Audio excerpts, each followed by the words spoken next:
예, 다 같이 민수기 8장 17절에서 26절입니다. 민수기 8장 17절에서 26절 말씀이고요. 오늘은 8장 22절 말씀, 섬기는 일을 행하니라. 민수기 8장 22절 같이 읽습니다. 그 뒤에 레위 사람들이 들어가 회중의 성막에서 아론과 그의 아들들 앞에서 자기들의 섬기는 일을 행하니라. 주께서 레위 사람들에 관해 모세에게 명령하신 대로 그들이 저들에게 행하였더라. 그러니까 자기들의 섬기는 일을 행하니라. 이제 레위 사람들에게 안수하고 그들의 정결의식을 다 치른 다음에 성막에 들어가서 이제 본격적으로 사역이 시작이 된 거다 이 말입니다. 그 섬기는 일을 행하니라 했습니다.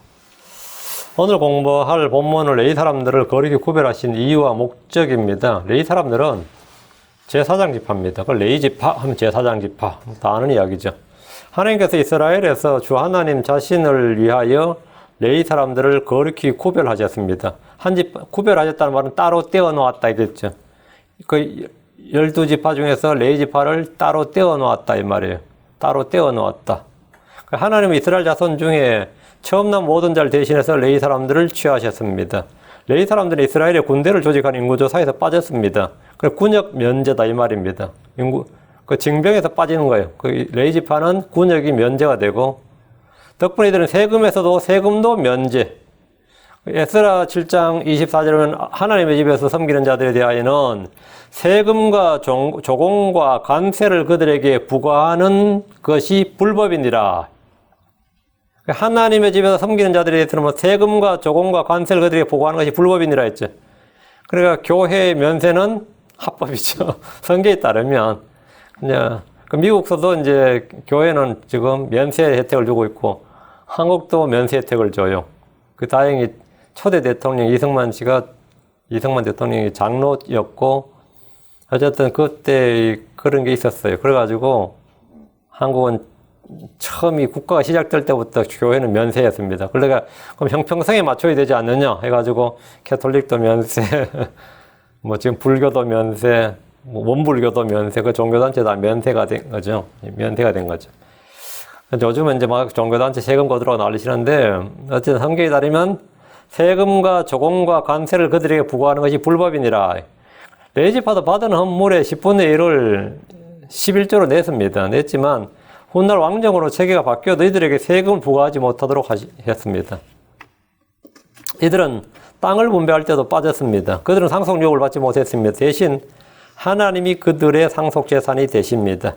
신명기 10장 9절에 그러므로 레위는 자기 형제들과 함께 나누는 몫이나 상속 재산이 없고 땅이 없다 이 말이죠. 상속 재산이 없고 이 말은 땅을 받지 못하였고 주 내 하나님께서 그에게 약속하신 바와 같이 주께서 그의 상속 재산이 되시느니라. 주께서 레위 지파의 상속 재산이다. 이들은 땅을 갖고 농사나 목축업을 하는 것이 아니라 성막에서 주를 섬기는 일을 했습니다. 그래서 신명기 14장 29절에도 너와 함께 나누는 몫이나 상속 재산이 없는 레위 사람, 몫이나 상속 재산이 없는 레위 사람을 위해서 이스라엘은 그들의 소출의 10분의 1을 냈습니다. 하나님은 레위 사람들을 아론과 그의 아들들 즉 제사장들에게 주어서 성막에서 이스라엘 자손을 섬기는 일을 하도록 했습니다. 또 이스라엘 자손을 위해 속죄하도록 했습니다. 이것이 레위 사람들이 주께 받은 직무입니다. 레위 사람들은 성막에서 20년 동안 의무복무, 성막에서 20년 동안 주를 섬기고 이스라엘 자손을 섬기는 의무복무 기간이 주어졌습니다. 30세에서 50세까지 이들은 성전에서 섬기는 일을 했는데 군대로 징집되는 나이가 20세였는데 그에 비해서 훨씬 더 많은 나이에 성막에서 일을 시작했습니다. 너무 어리거나 젊은 나이가 아닌 30세 정도가 주와 백성을 섬길 수 있는 적합한 연령이었고 50세가 넘어서면 성막에서 고된 육체적 노동을 감당할 수 없기 때문에 이제 은퇴를 하도록 했습니다. 그 은퇴를 한다는 것은 성막에서 육체 노동에 관해서 은퇴한다는 말입니다. 주께서 레위 지파에게 섬기는 일을 하게 하라 이렇게 하셨는데 첫째, 그들은 주를 섬겼습니다. 첫째, 섬기는 일을 하라는데 뭘 섬기냐? 첫째는 주를 섬겼다. 둘째, 제사장들을 섬겼습니다. 셋째, 이스라엘 자손들을 섬겼습니다. 넷째, 주의 집을 섬겼습니다. 이 네 가지 섬기는 일을 하라 했는데 이 섬기는 일을 이 네 가지를 하도록 되어 있습니다. 성경을 레위 사람들은 그 집에 섬기는 자들, 레위 사람 하면 섬기는 자들 이렇게 등식이 성립됩니다. 레위 사람들의 제1 직무는 뭐다? 섬기는 일입니다. 섬김 받는 일이 아니라 섬기는 일이에요. 하나님은 주를 섬기는 자와 섬기지 아니한 자를 분별하십니다. 말라기 3장 18절에 그때 너희가 돌아와서 의로운 자와 사악한 자를 분별하고 하나님을 섬기는 자와 섬기지 아니한 자를 분별하리라. 그러면 하나님을 섬기는 자와 섬기지 아니하는 자를 분별하리라. 또 성경 말하기를 마태복음 4장 10절에 기록된 바 너는 주 내 하나님께 경배하고 오직 그분만을 섬길지니라. 우리 주님께서 오직 그분만을 섬길지니라. 사람은 누구를 섬길지 결정해야 됩니다. 아무도 두 주인을 섬길 수가 없습니다. 우리는 그분만을 섬겨야 되고 받으실 만하게 하나님을 섬겨야 됩니다. 히브리서 12장 28절에 그러므로 우리가 움직일 수 없는 왕국을 받을지언데 은혜를 소유하자. 이 은혜를 힘입어 우리가 공개하는 마음과 하나님께 속한 두려움을 가지고 받으실 만하게 하나님을 섬길지니, 하나님을 섬긴다도 지 멋대로 섬기면 안 되고 acceptable, 하나님이 받으실 만하게 섬겨야 된대. 하나님은 뭘 받으시느냐? 영과 진리로 드리는 경배를 받으시고 진리로 행하는 모든 일, 성령 안에서 행하는 일들, 예수로 이름으로 행하는 일들, 믿음으로 행하는 일들, 사랑의 수고, 이런 걸 받으시는 거지. 육신의 일들이라든가 세상에 범죄, 불법이 연루된 거, 어둠의 일들, 이런 건 당연히 안 받으시지. 주를 섬길 때는 acceptable, 그분이 받으실 수 있도록 섬기라, 이거. 받으실 수 있도록. 그리스도를 섬기는 자는 하나님께서 그 사람을 받아주십니다. 로마 14, 18절에 이것들 안에서 그리스도를 섬기는 자는 하나님께서 받아주시며 사람들에게 인정을 받느니라. 이것들 안에서, 이거 하나님 왕국은 의와 화평과 희락, 기쁨이라고 그랬죠. 의와 화평과 기쁨이면 이 하나님 왕국 안에서 그리스도를 섬기란 말이에요. 그러면 하나님께서 받아주신다는 거예요. 그리스도를 섬기는 자는 상속유업의 보상을 주께 받습니다. 골로새서 3장 24절에 너희가 상속유업의 보상을 주에게서 받을 줄 아나니 너희는 주 그리스도를 섬기느니라. 너희는 주 그리스도를 섬기느니라. 주 그리스도를 섬기는 일이 뭐냐? 하나님께서 받아주신다. 주님은 제자들에게 섬기는 자가 되라고 하셨습니다. 섬기는 자가 큰 자입니다. 크게 되고자 하는 자는 섬기는 자가 되어야 됩니다. 내가 위대한 자가 되고 싶다, 크게 되고 싶다 하면 뭐 하라고요? 섬기는 자가 되어야 된다, 이거예요. 사람이 위대해지는 방법, 하나님의 눈앞에서 크고 위대해지는 방법이 뭐냐? 섬기는 자가 되라. 마태복음 20장 26절에 너희끼리는 그리하지 말지니 너희 가운데 누구든지 크게 되고자 하는 자는 너희를 섬기는 자가 되고, 너희 주 가운데 누구든지 크게 되고자 하는 자는, 12사도는 한결같이 다 크게 되고자 하는 열망이 있었습니다. 경쟁심이 있었어요. 크게 되고자 한다. 그 크게 되고자 하는 소원은 that's okay야. 크게 되고자 하는 that's okay. 그거는 죄가 아니에요. 그럼 크게 되고자 하면 뭐 하라고요? 남을 끌어내리지 말고. 그 한국 사람들은 영어가 잘 안 나온다 그러죠. 학문계에서도 그렇게 한국 사람들이 학문을 언제부터 삼국시대부터 한국 사람들은 과거 시험으로 이 모든 걸 능력을 판별한 나라입니다. 삼국시대부터 그 몇천 년부터 그 전 세계에서 그 유일하게 학문을 잘한다는 이유로 권력을 주는, 일본만 해도 그렇잖아요. 일본은 그냥 학문을 잘하면 그 여러 기술 중에 하나로 봐요. 그래서 돈 있는 사람이나 권력자들이 그냥 신하로 책사로 이렇게 하나 고용을 한다고. 근데 한국은 그게 아니에요. 공부를 잘한다는 이유 하나로 뭘 준다고? 권력을 준다고요. 장원급제라는 게 뭐야? 관직을 주고 권력을 준다는 거죠. 고려시대 같은 경우는 말이죠. 여러분이 생각할 때 강감찬 같은 사람 있죠? 장군 있죠? 전부 다 문신들입니다. 윤관도 문신이고 강감찬도 문신이고 다 문신이야. 그래서 그 무관들을 무시했다가 그 무신의 난이 일어난 거예요. 김부식도 문관이고 다 문관이었어요. 공부 잘하는 사람들이 다 잘한다고 본 거야. 실제가 어쨌든 간에 지금도 마찬가지예요. 공부 잘하면 고시 합격하고 공부 잘하면 뭐죠? 의사도 공부 잘하는 법작을잖아. 안 그래요? 일단은 그 실수를 하든 못하든 간에 일단 공부를 잘하는 사람이 자격이 있다고 보고 인정을 한다. 그게 한국 사람들이 수천 년간 이게 내려온 DNA라고. 실제 그래요. 그런데도 한국 사회 아직도 이 기독교 130년 이랬지만 솔직히 그런 인재가 없어요. 위대한 목사 하지만 그분들이 쓴 책이라든가 이 작품을 봤을 때는 전혀 학문적 깊이나 어떤 영적 깊이를 다룬 책이 한 권도 없어. 내가 교만한 건가? 아, 내가 그런 걸 다 해야 되는데 나도 아예 그렇게 못하니까. 그게 뭐냐, 이게 희한하죠? 왜? 안 키워줘요. 누구 뭐 좀 잘났다 그러면 막 그냥 끌어내려요. 끌어내려.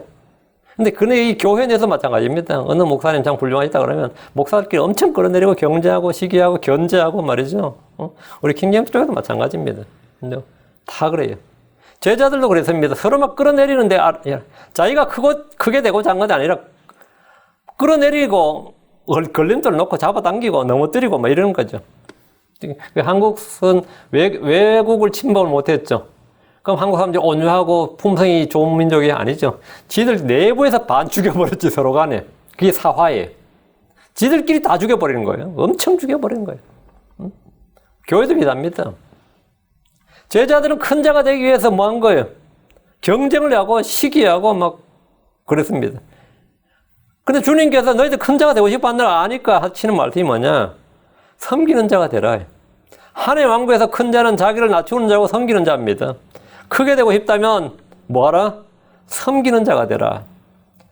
마가복음 10장 43절 44절에 너희끼리는 그리하지 말지 너희 가운데 누구든지 크게 되고자 하는 자는 너희를 섬기는 자가 되고 너희 중에 누구든지 가장 으뜸이 되고자 하는 자는 모든 사람의 종이 되어야 할지니라. 주께서는 성도들에게 섬김의 본을 보이셨습니다. 본을 보이신 이유는 그와 같이 행하게 하라는 겁니다. 행하게 하려는 겁니다. 요한복음 13장 15절에 내가 너희에게 행한 것 같이 너희도 행하게 하려고 내가 너희에게 본보기를 주었느니라. 우린 주께서 행한 것 같이 행해야 됩니다. 주께서 주와 선생으로서 종의 형체를 입고 오셨고 섬기러 오셨습니다. 마가복음 10장 45절 사람의 아들은 섬김을 받으러 오지 아니하고 도리어 섬기며 자기 생명을 많은 사람의 대속물로 주려고 왔느니라 하시니라. 우린 주를 섬겨야 되고 형제를 섬겨야 됩니다. 우리는 자기 배를 섬기지 말아야 됩니다. 육신을 섬기지 말아야 됩니다. 우상을 섬기지 말아야 됩니다. 돈을 섬기지 말아야 됩니다. 쾌락을 섬기지 말아야 됩니다. 주님은 섬기는 자로 오셨고 섬기는 자로 사람들 가운데 계셨습니다. 누가복음 20장 27절에 음식 앞에 앉은 자와 섬기는 자 중에 누가 더 크냐? 음식 앞에 앉은 자가 아니냐? 그러나 나는 섬기는 자로 너희 가운데 있느니라. 그 주님께서 누가 더 큰지 몰라서 그런 게 아니란 말이죠. 그러나 나는 예수님 자신이죠. 그러나 나는 섬기는 자로 너희 가운데 있노라. 우리 주께서 남겨두신 발자취를 따르고 그분이 행한 본보기를 따라 우리는 당연히 섬기는 자가 되어야 되고 섬기는 일을 행해야 됩니다. 레위 사람들은 섬기는 자들이었습니다. 하나님께서 섬기는 자를 따로 구별하시고 뽑으신 거예요. 섬기는 자를. 섬김 받을 자로 한 게 아니고 이 땅에서 우리는 군림하는 자가 아니라 섬기는 자로 삽니다. 교회에서 감독이나 목자나 집사는 믿음을 지배하는 자들이 아니라 섬기는 자들이 되어야 됩니다. 구약의 레위제파가 주의 성막에서 섬겼다면 우리는 진리의 기둥과 터지는 교회에서 섬겨야 됩니다. 신약의 크리스천들은 왕가의 제사장들입니다. 우리는 영적 희생물들은 거룩한 제사장이 되었기에 레위 사람들보다 더 나은 자들입니다. 자, 그럼 본문 봅니다. 17절. 이는 이스라엘 자손 중에서 처음 난 모든 것은 사람이든지 짐승이든 다 내 것이기 때문이라. 내가 이집트 땅에서 처음 난 모든 것을 치던 날에 내가 나를 위하여 그들을 거룩히 구별하였노라. 주님께서 왜 이렇게 말씀하시냐? 이 말씀이 꽤 많이 나오죠. 지금 여러 번 반복되고 있잖아요. 모세오경에 이게 반복돼요. 이스라엘 자손 중에서 처음 난 모든 것은 사람이든 짐승이든 다 내 것이기 때문이니라 이러거든요. 사실 그게 아니라 이스라엘 전체가 주님의 것이잖아요. 이스라엘 전체가 아니라 하늘과 땅과 바다와 거기 있는 모든 것이 다 주님의 것이라고. 하나님께서 이스라엘 자손 중에서 처음 난 모든 것은 사람이든 짐승이 다 내 것이니라 이렇게 말씀하셨어요. 그거 다 주의 것이다. 그러니까 주께서 이거는 뭐냐면 우리가 엄마가 밥을 퍼서 애들한테 주면서 한 그릇은 내 것이다 이렇게 말한 거 있죠. 그러니까 아무거나 각자 자기들 먹으라 할 때 음식 나눠줄지도 그래요. 그거는 먹지 말고 내 것이다. 아니면 그건 아빠 것이, 그거는 아빠 거다. 이렇게 구별해 줄 때가 있죠. 아니면 제일 못 먹는 애 거, 막내 거면, 그거 막내 거다. 이제 구별해 줄 때 있잖아요. 하나님께서 이스라엘 12지파가 다 하나의 백성이고 주님 자신의 소유야.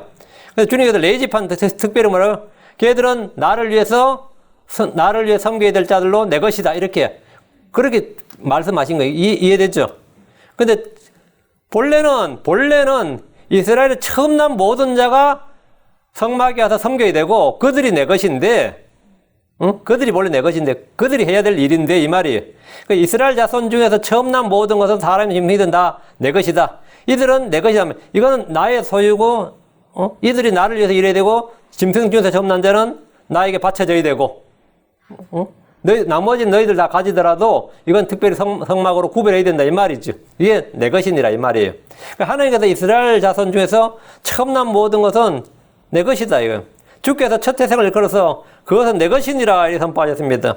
출애굽기 13장 2절에 이스라엘 자손 가운데서 처음 난 모든 것, 즉 사람이나 짐승을 막론하고 태를 여는 것은 무엇이든지 다 거룩히 구별하여 내게 돌리라. 그것은 내 것이니라 하시니라. 이건 중요한 말이에요. 그 애들한테, 우리 집에도 애들한테 밥 푸게 하거든요. 밥은 애들이 푸는데, 그러면 이건 아빠 거 이렇게 따로 떼놔야지. 지들 것만 퍼먹으면 욕먹겠죠. 아니면 볼장머리 없다고 그러겠지. 밥 한 거에다 또 뭐 예절교육 시켜야 된다고. 그래가지고 앉을 때부터 이게, 우리는 또 그런 거 좀 시키죠. 아무래도. 한국 사람들 보면. 근데 주님께서 다 내 것인데, 이 처음 난 것들은 무조건 다 거룩히 구별해 내게 돌리라. 이건 특별히 뭐라고? 우리 다가 주님의 것인데 이거는 주님께로 돌린다. 이 말은 뭐냐? 이건 주님의 소유로, 한마디로 말하면 성막으로 이거 성막으로 간다 이거예요, 이거는. 그러니까 하늘과 땅과 바다와 그 안에 있는 모든 게 다 주의 것이다 말이에요. 주께서 지으신 모든 게 다 주의 것이고 주의 소유물입니다. 그럼 확실하죠. 그런데 주께서 첫 태생과 첫 열매, 처음 난 자를 그것은 내 것이니라 이렇게 말씀하신 건 뭐냐? 그것은 너희 집에 있어야 되는 게 아니라 다 성막으로 와야 되는 것이다 이 말이에요. 그것은 성막으로 와야 되는 것이다 이 말입니다. 주님이 계신 성막으로 와야 된다고. 주께서 지으신 것은 다 성막으로 올 수 없는데 첫 태생은 다 성막으로 와야 된단 말이죠. 뭘로 오든 간에. 그것은 내 것이니라 이렇게 말씀하셨습니다. 민수기 3장 13절에 이는 처음 난 모든 것이 내 것이기 때문이라. 내가 이집트 땅에서 처음 난 모든 것을 치던 날에 이스라엘 안에서 처음 난 모든 것은 사람이나 짐승이나 다 나를 위해 거룩히 구별하였으니 그들은 내 것이 되리라 나는 주니라. 그들은 내 것이 되리라 나는 주니라. 주님께서 그 내 거야 이래 버리면 그 백성들 종들은 뭐 하는 거예요? 그건 당연히 할 말이 없는 거죠. 그 주님 것인 줄 알아야지. 뭐 주님 내 것이라는데. 주님은 처음 난 것을 거룩히 구별하셨습니다. 그들은 내 것이 되리라. 첫 태생은 반드시 대속하게 하셨습니다. 첫 태생은 주께로 취하셨습니다. 이집트에 처음 난 것을 죽이셨고 이스라엘에 처음 난 자는 구속하셨습니다. 자, 이집트에 처음 난 자는 다 죽이셨어요. 이스라엘에 처음 난 자는 다 뭐 하셨다고? 구속을 하셨습니다. 민수기 18장 15절에 그럼에도 불구하고 너는 사람에서 처음 난 자는 반드시 대속할 것이요 부정한 짐승의 첫 새끼도 대속할지니라. 다 대속하라 이거예요. 다 대속하라. 주께서 처음 난 자 첫 태생 첫 열매에 대해서 자신의 소유라고 말씀하신 것은 첫째 이스라엘 민족들 가운데 처음 난 이스라엘을 민족들 가운데 처음 난 자요 주께 구별된 자요 주께서 그들을 대속하셨고 그들을 소유하셨음을 그들에게 알려주신 겁니다. 이스라엘은 민족들 중에서 뭐라고요? 첫 태생 처음 난 자입니다. 이스라엘은 땅의 모든 민족들 가운데서 처음 난 자라고요. 출애굽기 4장 22절에 너는 파라오에게 이르기를 주가 이같이 말하노라. 이스라엘은 내 아들 곧 나의 처음 난 자니라. 이스라엘은 뭐라고? 이 땅에서 하나님에서 난 민족이 있어요 없어요? 없지. 그 하나님으로부터 생성된 민족, 하나님께서 만드신 하나님께서 나으신 민족은 이스라엘이 처음이라고요. 다음 두 번째가 뭐죠? 크리스천이라고. 응? 크리스천들이 이제 하나님의 백성이란 말이지. 그 하나님이 난 처음. 그 이스라엘은 내 아들과 나의 처음 난 자 아니라 그 하나님께서 이스라엘에게 첫 태생 첫 열매를 계속 바치게 하고 내 것이다 거룩히 구별하라 대속하라 이걸 계속 율법으로 규정을 해주신 건 뭐라고? 이스라엘 너희가 전부 다 민족들 가운데 뭐다? 처음 난 자고 첫 태생이고 너희가 바로 이와 같은 자들이다 하는 걸 가르쳐 준 거예요. 그 생활 속에서 머리로 가르쳐 준 게 아니라 일상 삶에서 자신들의 신분과 지위를 하나님 앞에서 자기들이 어떤 존재인지를 가르쳐 준 거란 말이죠. 레위 사람들 통해서. 레위 지파를 통해서. 둘째, 예수 그리스도께서 하나님의 첫 열매 처음 나신 분임을 계시해 주신 겁니다. 예수님은 많은 형제들 가운데 처음 난 자이십니다. 그분은 모든 창조물의 처음 난 자입니다. 그분은 시작이시고 죽은 자들로부터 처음 난 자이십니다. 그분은 죽은 자들로 일어나 잠든 자들의 첫 열매가 되셨습니다. 그 예수를 계시해 주시기 위해서요. 셋째, 크리스천들은 그리스도의 첫 열매입니다.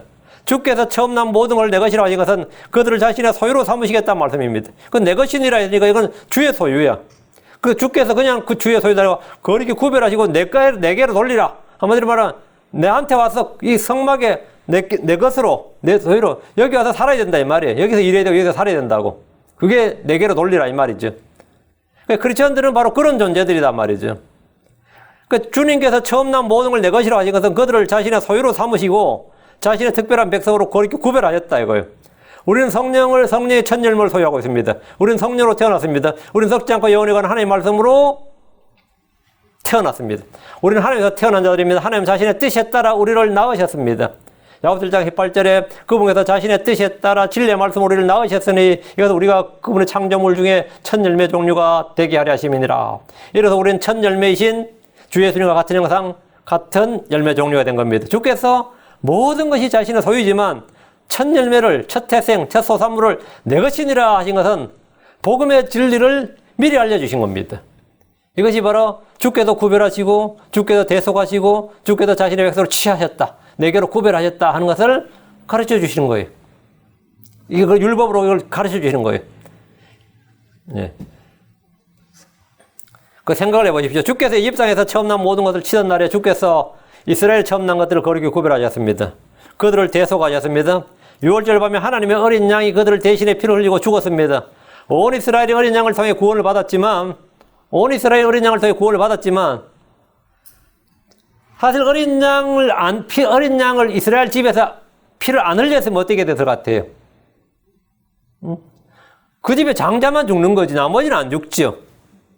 이집트 사람들도 장자만 죽었잖아요. 첫 태생만 죽었다고. 그치? 내가 주의 말씀, 모세가 분명히 오늘 이 6월절을 지키라고 하면서 문설주에 피를 바르고 했는데 안 발라버렸어. 그럼 우리 집에 뭐가 되는 거죠? 첫 태생이 죽는다고. 우리 집에는 첫 태생이 죽는다고. 그 온 이스라엘이 이 6월절 방을 통해서 이제 그 다음날 무교절이 되니까 이제 이스라엘을 출애굽을 했단 말이죠. 이스라엘이 어쨌든 어린 양을 통해 구원을 받았지만 이스라엘 집의 첫 태생은 어떤 의미가 있어요? 첫 태생은 육신적 생명, 육신의 생명이 구원받았다고. 어린 양의 죽음과 맞바꾼 거라고요. 어린 양의 죽음과 맞바꾸고 나머지 둘째, 셋째는 어린 양의 죽음과 맞바꾼 건 아니에요. 그래서 첫 태생은 이스라엘의 첫 태생, 그 장자들은 어린 양의 피를 통해서 직접적으로 육신의 생명을 맞바꿨다고. 그냥 구원받았다고요. 그러니까 우리가 다 하나님께 구원받은 자지만 예수님과 생명을 맞바꾼 사람이 한 명 있죠. 누구예요? 바라바를 생각하면 돼, 바라바는 뭐 믿음으로 구원받았지, 그건 성경에 안 나오니까 모르겠지만, 바라바가 사실은 십자가에 못 박혀 죽어야 될 사람이야, 그날. 근데 바라바는 어쨌든 예수님 덕분에 뭐, 자기 육신의 생명이 맞바꿨다고, 그냥. 자기 대신해서 맞바꿨다고요. 그래서 살았다고. 그 이스라엘 장자들은 어린 양과 이집트에서 모두 어린 양과 맞바꿔서 이게 대속이에요. 첫 태생은 모두 어린 양의 피를 통해서 직접적으로 자신들의 생명을 구원받았습니다. 근데 이 어린 양, 6월절 어린 양이 누구냐는 거죠. 우리의 6월절 어린 양은 누구죠? 예수 그리스도입니다. 예수 그리스도예요. 그래서 주 하나님은 첫 태생을 일컬어서 내가 나를 위하여 그들을 거룩히 구별하였노라 이렇게 말씀하신 거예요. 18절입니다. 내가 이스라엘 자손 중에서 처음 난 모든 자를 대신하여 레위 사람들을 취하였느니라. 주께서는 이스라엘 자손 중에서 처음 난 모든 자를 계수하셨습니다. 하지만 그들을 취해 성막에서 섬기는 일을 하게 하지 않으시고 그들이 마땅히 그렇게 성막으로 와서 일을 해야 되고 주님의 소유로 평생을 살아야 되는 거예요. 주님께서 거기 구별하셨으니까. 그렇죠? 그런데 그렇게 안 살고 각자 땅을 받았단 말이죠. 제비 뽑아서 땅을 받았고 유업의 상속을 받았으니까 농사를 지어야죠. 그렇게 되면 그들을 대신할 사람이 필요하지. 그들을 대신해서 주님이 레위 사람을 취했다고요. 이걸로 성경에서 리뎀션, 대속의 진리를 보여주신 겁니다. 그 나를 대신해서 죽는 것도 대속이지만 나를 대신해서 사는 것도 대속이에요. 그 레위 사람들은 이스라엘의 첫 태생들을 대신해서 죽은 게 아니라 이스라엘의 첫 태생들이 해야 될 일, 그들이 살아야 될 삶을 대신 살아준 거예요. 이 대속이라는 것은 두 가지 의미가 있는 거죠. 대신 죽는 거 하나, 대신 사는 것 하나. 예수 그리스도는 우리의 죄를 대신해서 죽은 게 하나, 부활을 통해서 우리의 의가 되셔서 우리의 생명이 되셔서 우리를 대신해서 사는 것 하나. 이 두 가지예요. 주님께서 성막에서 섬길 자, 너희들 중에서 집집마다 한 명씩 장자들이 와서 여기서 일을 해야 되는데 성막에 섬길 자들을 첫 태생을 나뉘어 거룩히 구별하셨는데 그들을 취하지 않으시고 대신해서 레위 사람들을 취하셨다. 이게 대속이단 말이죠. 이집트에서는 첫 태생을 대신해서 어린 양을 취하셨고 그건 죽음이죠.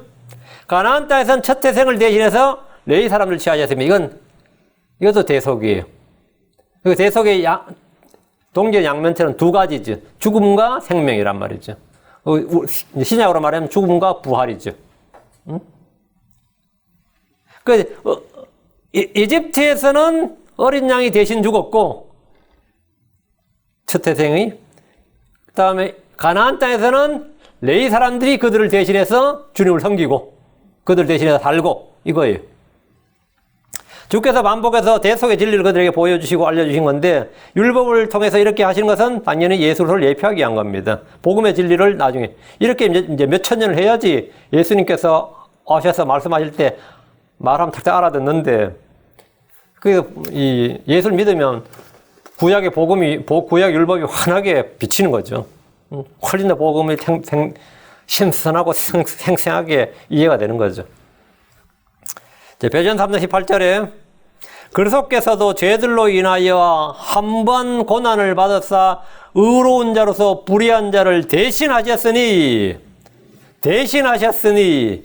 이것은 그분께서 육체 안에서 죽임을 당하셨으되 성령으로 말미암아 살아나셔서 우리를 하나님께로 데려가려 하심이니라. 죽임을 당하셨으되 하나 살아나셔서 하나.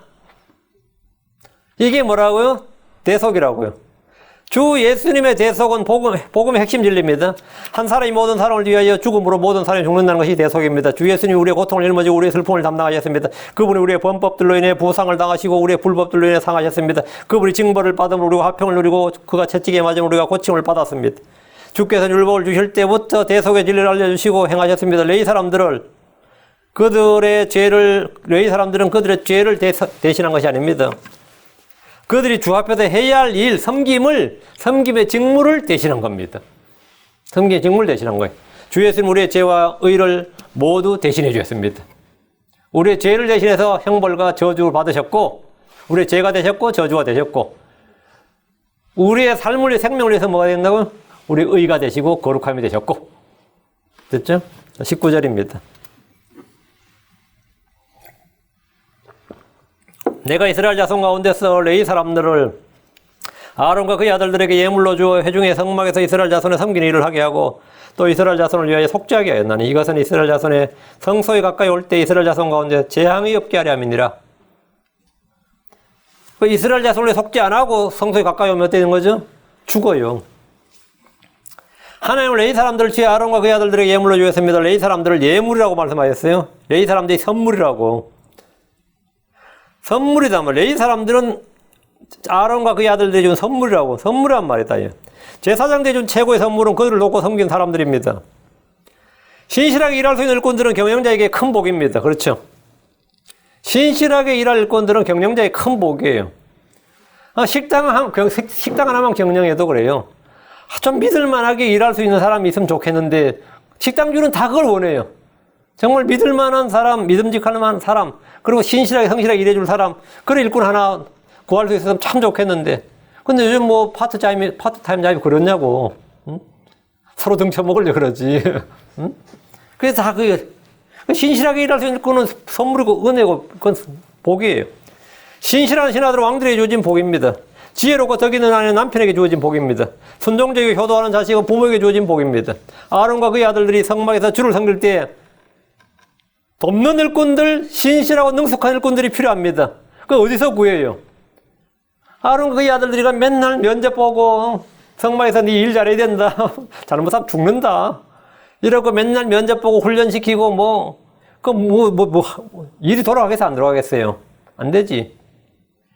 근데 이 아론과 그의 아들들이 아침, 저녁으로 주를 섬기는 성막에서 일을 해야 되는데 그럼 나머지 일들을 성실하게 도와줄 일꾼이 필요한데 주를 두려워하고 믿음으로 순종하는 그런 일꾼들이 많이 필요하단 말이지. 많이 필요한데 아론과 그의 아들들이 일꾼이 필요할 때마다 돈을 주고 일꾼을 고용할 수도 없고 각 지파에서 막 분별해가지고 자원한 사람 차출할 수도 없고 그렇죠. 요즘 의사들은 공공재다 그래서 막 차출하려고 그러잖아. 한국 의사들 막 파업하는 거 보셨죠? 그 예전에 의사들은, 예전이 아니죠. 우리 때는 의사들이 의대가 6년이었어요.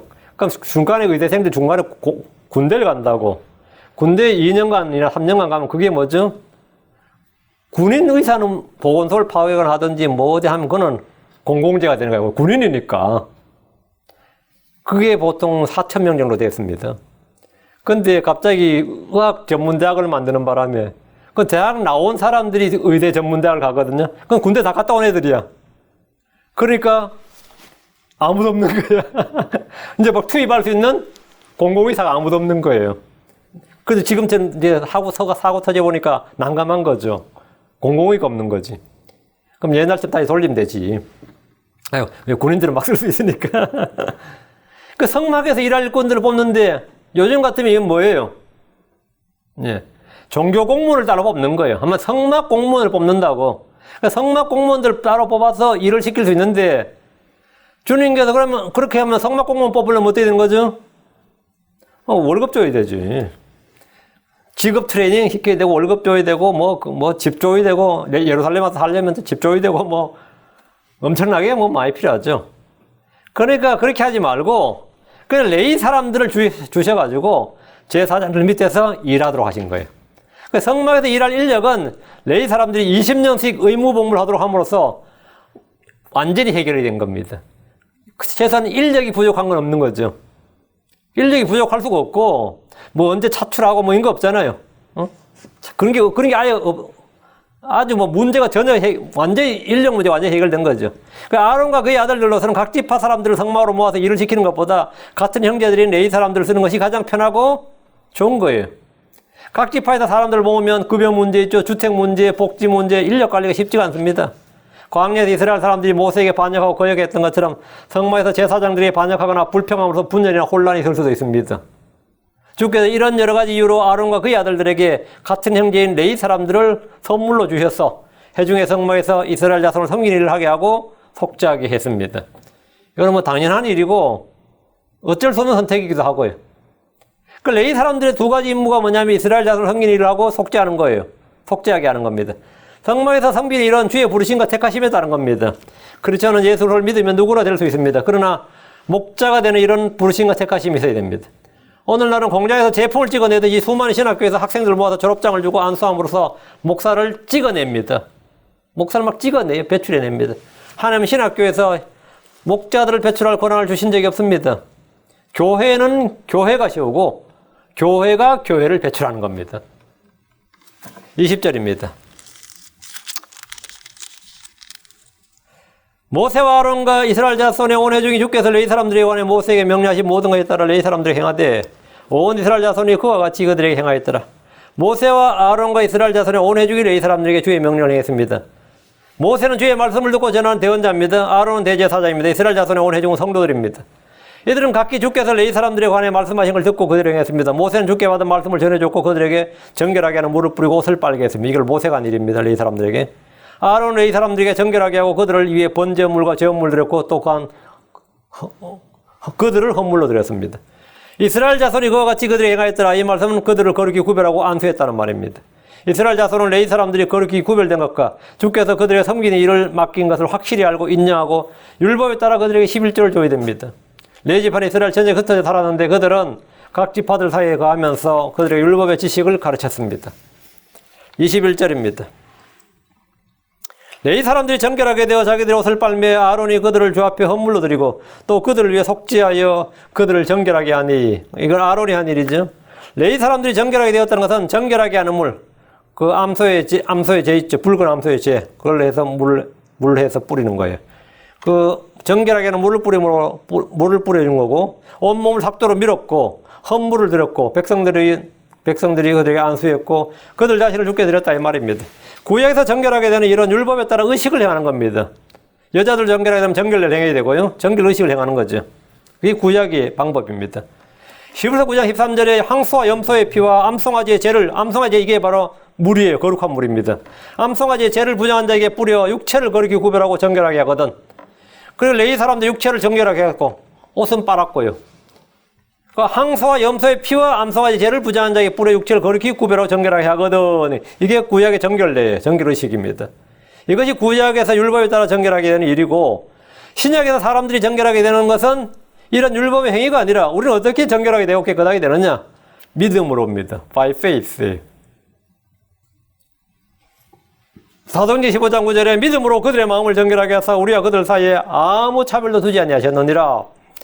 믿음으로 그들의 마음을 정결하게 하사, 믿음으로 그들의 마음을 정결하게 하사, 믿음으로 마음을 정결하게 한다요. 우리의 마음과 양심은 어떻게 정결해야 되느냐? 믿음으로 정결해야 됩니다. 뭘 믿는데?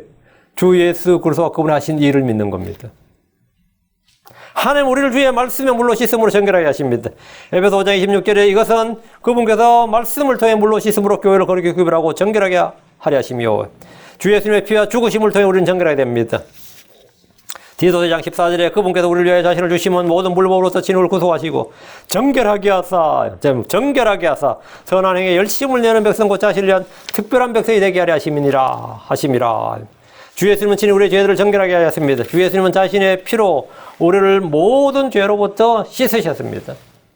계시록 1장 5절에 우리를 사랑하사 자신의 피로 우리의 죄들에서 우리를 씻으시고 했습니다. 예수님의 피로 씻음 받았습니까? 그렇지 않으면 그는 주께 거룩히 구별된 사람이 아닙니다. 그의 죄는 그대로 남아있습니다. 그의 더러움도 그대로 남아있습니다. 불법은 전혀 제거되지 않습니다. 예수의 피로 씻는다. 예수의 피로 씻음 받는 방법은 그 예수 그리스도께서 흘리신 피가 바로 속죄의 피다. 그것이 우리를 대속하는 어린 양의 피, 하나님 어린 양의 피다. 그 피가 바로 하나님의 피라는 사실을 믿는 겁니다. 그것이 피로 씻음 받는 방법이에요. 내가 죄가 어떻게 씻음 받느냐? 내가 비누로 씻겠어요? 화학 약품으로 씻겠어요? 물로 씻겠어요? 뭘로 씻겠어요? 응? 내 마음과 양심, 생각을 어떻게 씻음 받느냐 이거예요. 어떤 사람은 고행이나 선행이나 참선이나 어떤 수련이나 종교적 깨달음이나 호흡법이나 명사이나 하여튼 별의별 걸 다 이렇게 동원하지만 성경은 간단합니다. 주 예수님 흘리신 피로, 그분의 피를 믿음으로 말미암아 우리는 뭐다? 그 피로 말미암아 우리는 씻음 받는다. 피로. 그분의 피가 우리를 모든 죄로부터, 모든 물로부터, 모든 더러움부터 씻습니다. 예수의 피가 씻지 못하는 죄는 없어요. 예수의 피가. 그리고 주의 말씀의 물로 씻음 받았습니까? 그렇지 않다면 그는 주 예수님과 아무런 관련이 없습니다. 레위 사람들이 정결하게 되어 자기들의 옷을 빨았습니다. 그리고 아론이 그들을 주 앞에 헌물로 드렸습니다. 주목하십시오. 그들을 헌물로 드렸다. 그들을 헌물로 드렸어요. 그들을 선물로. 하나님께서는 그들을 아론과 그의 아들들에게 선물로 주셨고, 그래 목사나 교사나 부흥사나 선교사는 하나님께서 그 지역교회에 주신 선물이에요. 사람이 선물이라고. 사람이 선물이에요. 어떤 집은 아내가 그 선물이고 남편이 그 사람이 선물이고 자식이 그들의 선물이고, It's gift라고요. gift. 선물이라고. 그들을 헌물로 드렸다, 이제. 그들을. 우리는 우리 몸을 살아있는 희생물로 주께 드려야 됩니다. 우리 몸의 지체는 의의 도구를 하나님께 드려야 됩니다. 아론은 레위 사람들을 주 앞에 헌물로 드리고 그들을 위해 속죄했습니다. 하나님은 레위 사람들을 아론과 그의 아들들에게 예물로, 선물로 주셨습니다. 근데 이제 레위 사람들 주 앞에 헌물로 드리고 그들 위해 속죄했다. 속죄했다는 말은 뭐냐면 제헌물을 드렸다 이 말이죠. 그들 위해 제헌물을 드렸다는 거고, 이렇게 함으로 그들은 정결하게 되었습니다. 우리는 구원받은 후에 자신을 정결하게 하는 방법을 알아야 됩니다. 자신을 정결하게 하는 방법.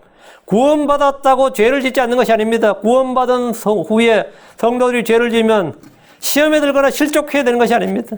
그러니 자기를 정죄하고 자기를 막 코너로 몰아가지고 가학적으로, 저는 그런 크리스천들을 많이 만났어요.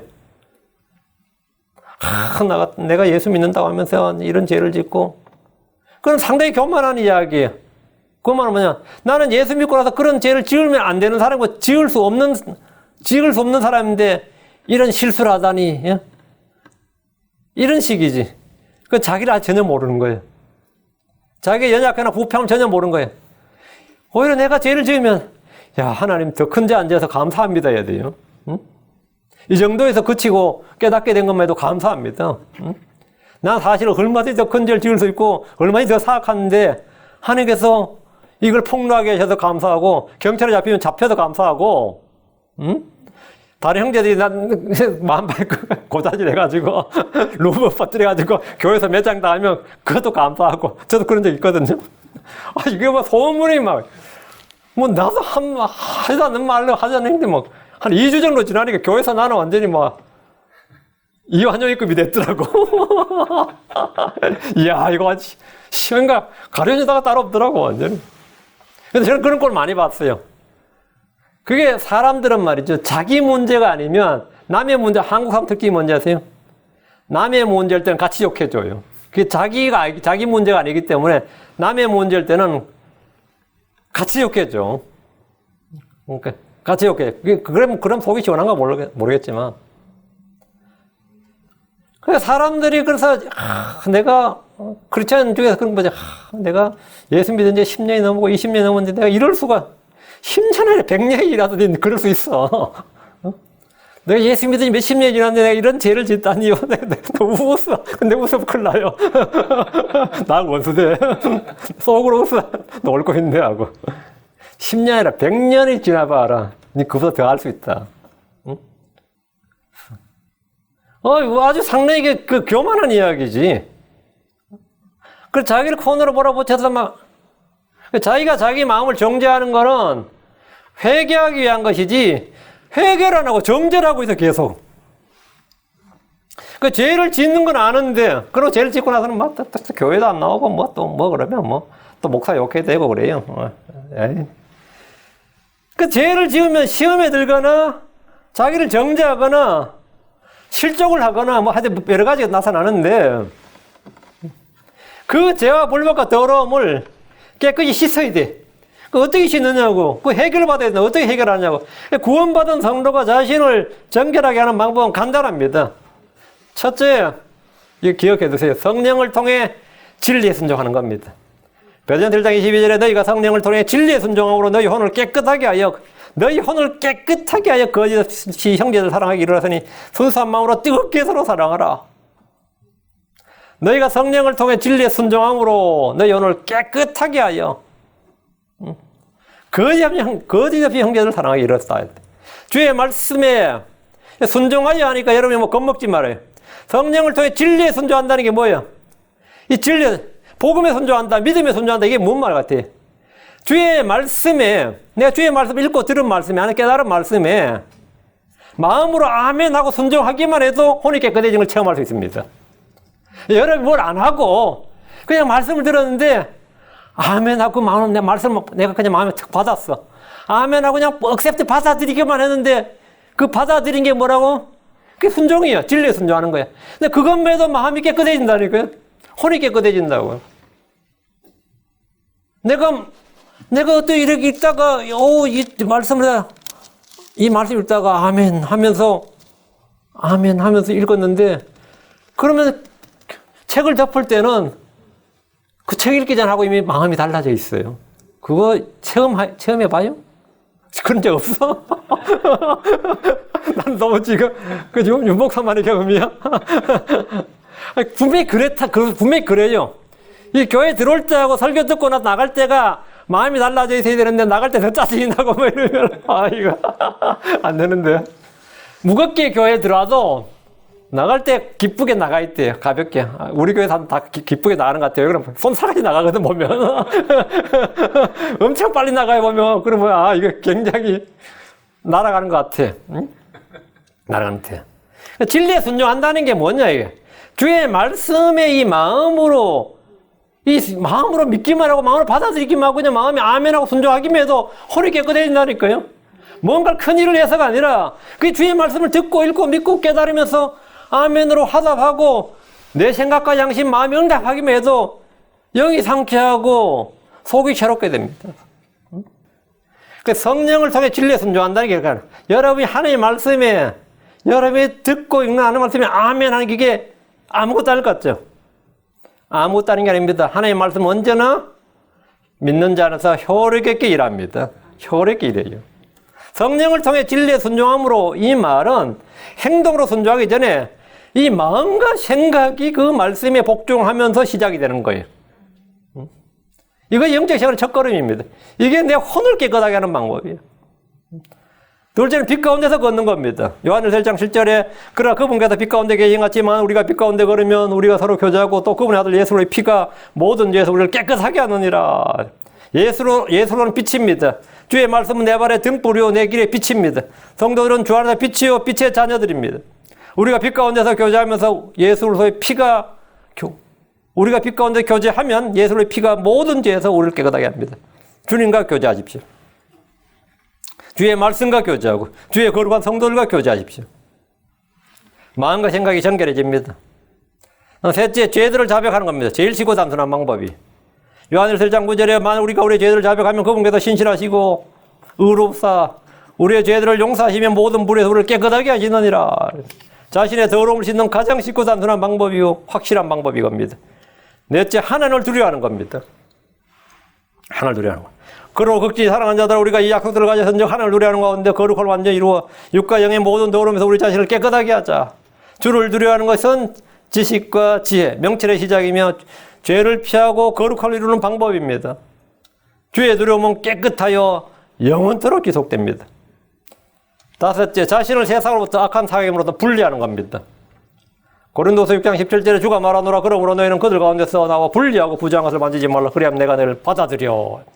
자, 이렇게 깨끗하게 되는 방법, 정결하게 되는 방법이 있어요. 성경이 말하는 이 정결하게 되는 방법대로 우리가 자신을 죄를 지었을 때 계속 자신을 변명하는 것보다야 자책하는 게 낫죠. 물론 변명하는 것보다야 가리고 숨기고 변명하는 것보다는 자책하는 게 나은데 계속 자기가 나 이럴 사람이 아닌데 죄를 지었다고 막 이러면서 자책하는 것이 되게 황당한 거거든. 이럴 사람이 아닌 거 그런 사람 없어요. 다 그럴 사람이야. 나는 본래 이렇게 죄를 지을 사람이 아닌데 말이죠. 이러면 그 진짜 황당한 말입니다. 죄를 지을 사람 맞아요. 예. 그래서 그렇게 자책하고 자기를 정죄하기보다는 예. 진리에 순종해야 됩니다. 진리에 순종해서 죄들을 자백하고 시인하고 하나님의 긍휼을 구하고 뭐 이렇게 하는 거예요. 그리고 그런 주와 교제하고. 자, 22절입니다. 그 뒤에 레위 사람들이 들어가 회중의 성막에서 아론과 그의 아들들 앞에서 자기들의 섬기는 일을 행하니라. 주께서 레위 사람들의 간에 모세에게 명령하신 대로 그들이 저들에게 행하였더라. 레위 사람들을 주께 드리고 그들을 위해 이제 헌물을 드리고 제헌물을 드리고 정결하게 된 후에 그들은 회중의 성막에 들어가서 아론과 그의 아들들 앞에서 자기들의 섬기는 일을 행했습니다. 요즘 말로 하면 성막에서 일하는 성막 공무원이 된 거예요. 성막 공무원이 된 겁니다. 이들은 광야에서 이동할 때는 성막을 옮기는 일을 했고 평소에는 백성들이 성막 근처에 함부로 오지 못하도록 경비 업무를 했고 제사장들의 지시를 받아 필요한 일들을 했습니다. 아론과 그의 아들들이 성막의 모든 업무를 관리했고 레위인들은 성막에서 섬기는 일을 했습니다. 회중의 성막에서라고 하면 언약궤가 있는 지성소나 분향단과 등잔대와 땅에 놓인 상에 있는 성소들을 말한 것이 아니고 성소 안을 말한 것이 아니라 성막의 뜰을 말합니다. 성소 안에는 레위인들이 들어갈 수 없습니다. 본문에서 레위 사람들의 직무 역할을 밝혀두고 있는데 회중의 성막에서 성막들이죠. 성막에서 아론과 그의 아들들 앞에서 자기들의 섬기는 일을 행하니라. 예, 자기들의 섬기는 일이란 주께서 주신 직무인데 우리는 모두 주의 집에서 일하는 일꾼들입니다. 우리는 청지기들입니다. 우리는 교회에 섬김 받으러 온 것이 아니라 섬기러 왔습니다. 크리스천들이 이 사실을 절대 잊어서는 안 됩니다. 우리는 영적 희생물 드리는 제사장이지 받는 사람들이 아닙니다. 크리스천이라면 교회 건물이 그냥 집회 장소라는 사실을 잘 압니다. 교회 건물이 아니라 주 예수를 믿는 사람들입니다. 교회라는 것은 건물이 아니에요. 주 예수를 믿는 사람들이 교회예요. 근데 주 예수를 믿는 사람들이죠? 이게 교회라고. 주 예수를 믿는 사람들이. 예. 그럼 여기는 왜 왔느냐, 이거. 이 모임에 왜 왔느냐. 이 무리들이 왜 왔느냐. 섬김 받으러 온 것이 아니라 섬기러 왔습니다. 희생물을 드리러 온 거예요. 예. 우리가 크리스천이라면 이 건물은 그냥 집회 장소지. 이건 그냥 건물이지. 이건 교회가 아니라. 교회는 우리 사람이 교회라고. 사람이 교회라고. 예. 어떤 분들은 그래요. 나는 왜 하나님을 섬기지 사람을 섬기지 않는다 그래. 근데 성경 보면 주의 몸된 지체들, 형제들을 섬김으로 그리스도의 몸을 채우는 겁니다. 에베소 4장 12절에 이것은 성도들을 완전하게 하고 섬기는 일을 하게 하며 그리스도의 몸을 채우게 하라면이라 했습니다. 주께서 주신 목자나 교사나 복음 전도자들이 하는 일이 이겁니다. 어떤 분들은 자기들은 사람을 섬길 일은 없다. 난 사람이 복종할 일이 없다. 그건 말도 안 되는 소리입니다. 고린도전서 6장 15절에 형제들아 스데바나의 집이 아가의 첫 열매인 것과 또 그들이 성도들을 섬기는 일에 전념인 것을 너희가 아느니라. 그들이 뭐라고요? 성도들을 섬기는 일에 전념이었다. 성도들을 섬기는 일에. 아가야스 지방의 첫 열매인 스데바나 집이 하는 일이 뭐였다고요? 성도들을 섬기는 일에 전념했다고요. 주님을 섬기는 사람은 성도들을 당연히 섬깁니다. 고린도후서 9장 1절에 성도들을 섬기는 일에 관하여는 내가 너에게 쓸 필요가 없나니. 성도들을 섬기는 일에 관해 쓸 필요 없다. 왜? 하도 잘 섬기니까. 바울은 성도들을 섬겼고 성도들은 바울을 섬겼습니다. 빌립보서 2장 3절에 나를 섬기는 일에서 너의 부족한 것을 공급하기 위해 그가 자기 생명을 돌보지 않고 그리스도 일을 위하여 그의 죽기 일에 일어나느니라. 그가 자기 생명을 돌보고 그리스도 일을 위하여. 이것이 성경이 말하는 교회입니다. 나를 섬기는 일에서 나를 섬기는. 바울은 섬기를 받았다고요. 디도나 실라나 뭐 전부 다 바울을 섬겼어요. 여호수아의 직함이 뭔지 아시죠? 모세를 섬기는 자예요. 엘리사의 별명이 뭔지 아세요? 엘리야의 수종 드는 자. 엘리야의 손에 물을 따라 붓는. 엘리야의 수종 드는 자. 그게 그 소개할 때 나오는 말이에요. 엘리사를 소개할 때 엘리야의 수종 드는 자. 그 성경에서 말하는 성경에서 주를 섬기는 사람은 당연히 성도들을 서로 섬기는 자가 되어야 된다. 서로 섬기는 자가 되어야 됩니다. 23절 주께서 모세에게 말씀하여 이르시되. 저는 이 말이 굉장히 좋아요. 성경 이게 자주 나오는 말씀인데 왜? 주어가 모세가 아니잖아요. 주께서 말씀하여 이르시되. 모세에게는 뭐죠? 그냥 모세는 객체잖아요. 주어는 누구죠? 주께서라고. 이 세상에서 주께서 말씀하여 이르시되라고 되어 있는 책, 그건 성경밖에 없습니다. 그러니까 주 하나님이 저자이신 책 말이죠. 주 하나님이 저자이신 책은 성경밖에 없어요. 주께서 모세에게 말씀하셨다는 것은 모세 오경이 모세의 말이나 사상이나 글이 아니라 하나님의 말씀이고 성경의 저자가 사람이 아닌 하나님이라는 사실을 분명히 선포하는 말씀입니다. 유교 경전을 읽으면 뭐예요? 논을 읽으면 전부 다 공자왈로 돼. 공자왈은 뭐죠? 공자 가라사대, 공자가 말하길 이 말이죠. 그러면 맹자를 읽으면 맹자왈이에요. 그 말은 맹자가 말하길 이 말이죠. 주께서 공자에게 말하기는 건 아니잖아요. 세상 어느 경제로 마찬가지라고. 근데 성경은 모세가 말하길 이게 아니라고. 주께서 모세에게 말씀해 이르시되지. 모세가 말하길이 아니라고. 세상의 수많은 책들 중에 주께서 친히 말씀하신 것, 주의 작품, 주의 책은 성경에 없습니다. 주께서 말씀하여 이르시되 이 말씀대로 이것은 주께서 말씀하신 것이 사람의 말이 아닙니다. 우리가 성경을 하나님의 말씀이라고 하는 이유가 여기에 있습니다. 24절 레위 사람들에게 속한 일은 이러하니 곧 25살이 넘은 자들은 들어가 회중의 성막에서 섬기게 할 것이요. 이건 뭔 말이야? 이 부분은 성경의 모순처럼 보이는 구절 중에 하나입니다. 분명히 레위인들은 30세에서 50세까지 성막에서 섬기는 일을 했고 그들을 계수했어요. 민수기 4장 3절에 곧 30살에서 50살까지 회중의 성막에서 할 일을 하기 위해 그 군대에 들어갈 모든 자의 수를 조사하라. 30살에서 50살까지 돼 있어요. 근데 본문에서는 25살이 넘은 자들이 들어가서 회중의 성막에서 섬기는 일을 하라 하잖아요. 그럼 5년이 잠겨졌죠? 그럼 성경의 모순 같아요? 아니면 성경의 오류 같습니까? 성경에서 이런 차이가 나는 부분은 모순이나 오류가 아닙니다. 주께서 25세 이상은 회중의 성막에서 섬기는 일을 하라. 이것은 5년 동안 견습생으로서 일하도록 하신 겁니다. 이 성막에서 일하는 걸 따로 훈련시킬 수가 없죠. 30세에서 일하면 뭐 훈련시키는데 몇 년 걸려버리고 이러면 어떻게 되는 거죠? 안 되지. 견습생으로서 배우는데 5년이에요. 성막에 기구를 옮기는 일이나 중요한 일은 30세 이상이 합니다. 성막 이동할 때 29살은 기구를 못 옮겨요. 그 30세 이상이에요.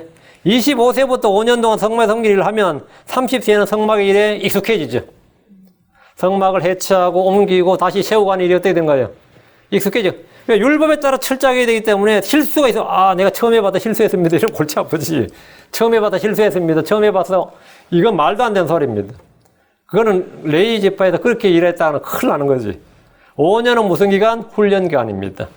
이들은 이 기간 동안 율법을 머리가 아니라 온몸으로 숙지하고 능숙하게 행할 수 있도록 충분히 숙달해야 됩니다.